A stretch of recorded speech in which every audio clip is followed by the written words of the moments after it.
Hello, everyone. The COVID vaccine is here. Pharmacies and hospitals all over New York are going to be receiving the COVID vaccine either this week or next week, according to the news. So I currently work part-time in a pharmacy as a technician because, it's COVID times and we gotta make ends meet somehow. So that's what I'm doing at the moment. And we do have the vaccine on order and people keep asking me. My mom even just called me asking if I was going to get the vaccine. And my answer to everybody who is asking is no, that I am not going to be getting the COVID vaccine. And these are the reasons why. Just as a disclaimer, I'm not anti-vax. I think that everybody should get the vaccine. I think it is the right thing to do if you can do it. I'm just talking about myself and why I am not going to be getting it. The first thing is the COVID vaccine is in two parts. First dose, second dose. And from Pfizer, it actually needs to be kept very, very, very, very cold at negative 90 degrees Fahrenheit, which, if you're not aware, normal freezers don't get that cold. The vaccine needs to be put on dry ice in order to keep it that cold. Obviously, Pfizer is the first company that is releasing the vaccine, and everybody else who is working, like all the other companies who are working on the vaccine, are not going to need to keep the vaccine at such a low temperature. The refrigerator is going to be fine, from what I have heard from the news and also the multiple pharmacists that I work with.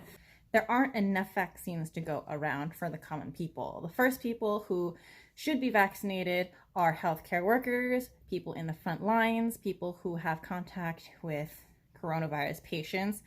I don't think as a regular old person, even though I do work in a pharmacy, that I should be getting the vaccine by any means. I am not important enough to be taking something away from somebody who needs it more than I do. After the healthcare workers, I think that the elderly and the sick should be vaccinated. I think they should go first because they are more immunocompromised than myself, even though I'm always sick for some reason, to be getting it because they have a higher risk of fatality from contracting COVID than me, even though now the news is like, COVID doesn't discriminate, it gets everybody. But I think that I personally have a higher chance of getting it and not dying than if a 90-year-old got it. So take the risk. This is a really controversial point, but I used to work for a pediatrician and now I work for a pharmacist. So it's so funny that I'm like in and out of the medical field. But when I was younger, the Gardasil vaccine came out and I asked the pediatrician, I was like, hey, should I get it? What is it? The cutoff is 26 years old, like back then. And it was new and I was almost 26. So I was very close to the cutoff. And I was like, should I get it? I know that's new and, I only have a little bit of time before I can't get it anymore. Obviously nowadays the age limit is higher, but the pediatrician told me, she's like, as a doctor, I would say, yes, you should be getting it. But as a person-to-person friend, not a doctor, don't get it. It's too new. We don't know the side effects. We don't know the long-term effects. I would wait a couple years to see if any crazy studies come out about it. And that has always stuck with me, that a doctor that I worked for is like, well, as a doctor, I have to tell you to get it, but personally, I wouldn't do it. And every single time people have asked me about getting this vaccine, I always think about that conversation that, a doctor's like, I have to tell you to get it. I think that, it's great for everybody and it's a precaution, blah, blah, blah, blah, blah, blah, blah. But that said, don't get it because we don't know. And, for me, it's just kind of like, now everyone's pushing, get the vaccine, get the vaccine. But in my mind, that's always the one thing that I remember. So that makes me a little hesitant because vaccines take a really long time to develop. And the clinical trials, they can kind of fudge the data. They always have. That's big pharma for you. Fudging the data to kind of like make it look better so they can get it approved. This vaccine only took, 8 months to make, whereas other vaccines and other drugs take years to develop. I have a friend who works for a company and he's like, yeah, we only release like 1 or 2 medications a year. And I was like, what? How do you guys stay in business?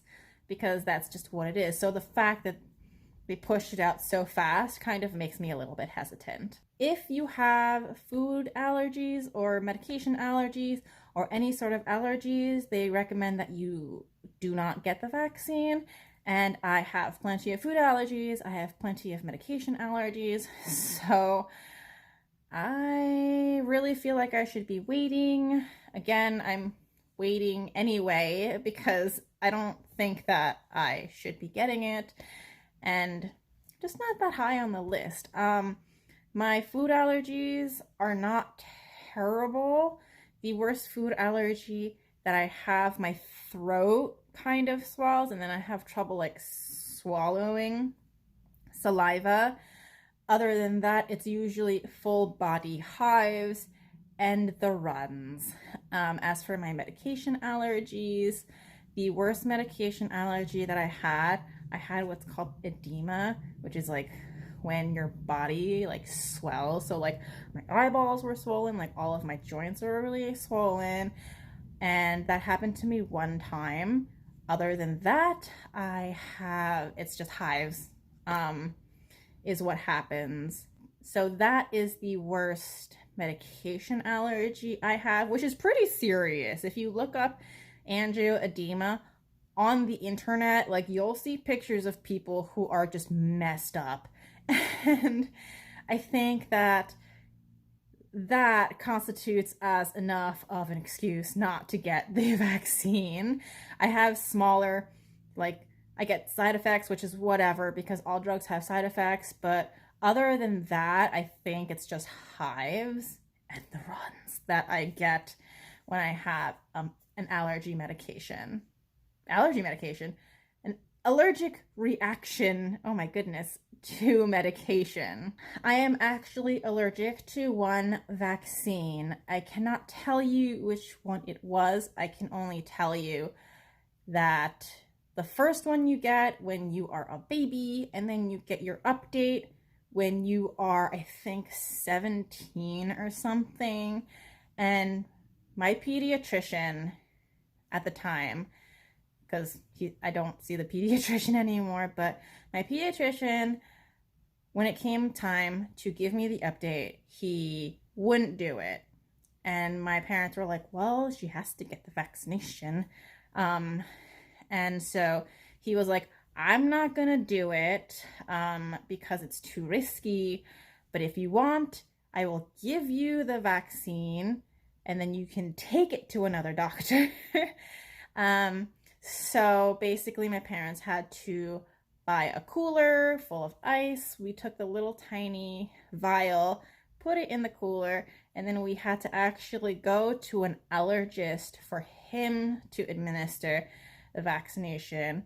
And then I had to sit in his office for like an hour or something to make sure that I didn't like have any sort of allergic reaction or go into like anaphylactic shock or whatever happened. Like, I'm not clear on what happened the first time because my parents, I don't really speak Chinese that well, so I can't really communicate with them that well. And they told me, and I just didn't understand because it was just a bunch of Chinese words that I could not put a meaning to. So I don't know what the reaction was the first time around. The only thing that I remember or that I could understand of what my parents were telling me was that I had a high fever along with other things which I didn't know the words for.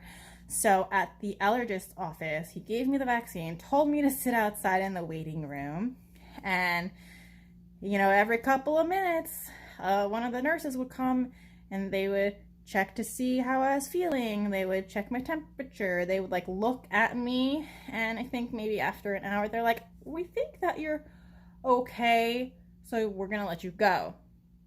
And I don't remember, I think I was fine, but it was a long time ago. 17 was more than a decade ago, so I can't really remember if I felt sick afterwards or whatever. I just remember sitting at the office and being like, can we go home now? And my dad being like, no.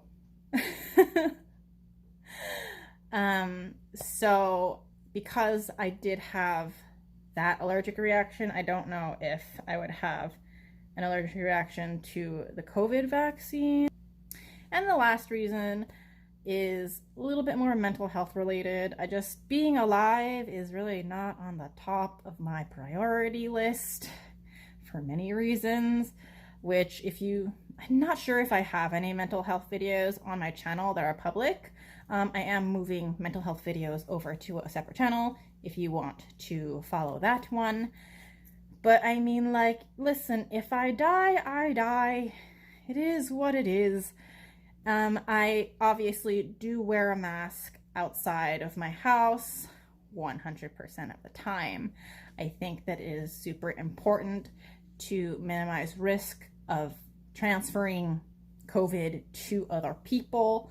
And I don't think that it's very smart to walk around during the middle of a pandemic without a mask on, because the mask not only protects yourself, but it protects everybody else in the world, or not in the world, but everybody else around you that you might pass in the street, or that might have like breathed the same air that is circulating that you breathed out. Very important. So, you know, it is what it is. If you've made it this far, thanks for watching. These are pretty much my reasons for not getting the vaccine. They're all personal reasons to me. Again, I think everybody should be getting the vaccine if you are able to. Once all of the frontline workers and everybody who needs it before the people who are well get to it, once they're all done, I think that everybody should get in line and get the vaccine. But for me, I'm not going to do it. Does that mean I'm never going to be getting this vaccine? No. I'm going to get it one day, perhaps, but right now there's not enough information or resources for me to justify getting it myself, even though I do work at a pharmacy at an underserved community, which means we are for sure getting it. And I definitely could take a vial for myself, but I would not do that because that's incredibly selfish. Not to mention all of the side effects, and not to mention the allergies. So don't really want to risk it. Once there's more information about it, and I know that I can get it and it is safe for me to get, and I can do it in a controlled environment like I did the last time I had to get a vaccine that I was allergic to, I am more than happy to do that. But for right now, I'm not gonna be like running to the local pharmacy or hospital in order to get it, because just because you get the vaccine doesn't mean you're automatically protected. It's 2 doses, and even after you get the second dose, it doesn't mean that you're not gonna get the virus ever. It just means you're like protected from it, kind of like getting a flu shot, but then you still get the flu. So even then, I wouldn't get it and like run around all free like, oh my god, I got it, so I'm never gonna get coronavirus. I would still be really careful and take the precautions and be a good citizen about it. But for now, I'm just poking along in my life and doing my part to wear a mask and not spread it as much, maybe. I don't know. We'll see. But anyway, so this is the end of the video. Thank you guys so much for watching, and I will see you guys next time. Bye-bye!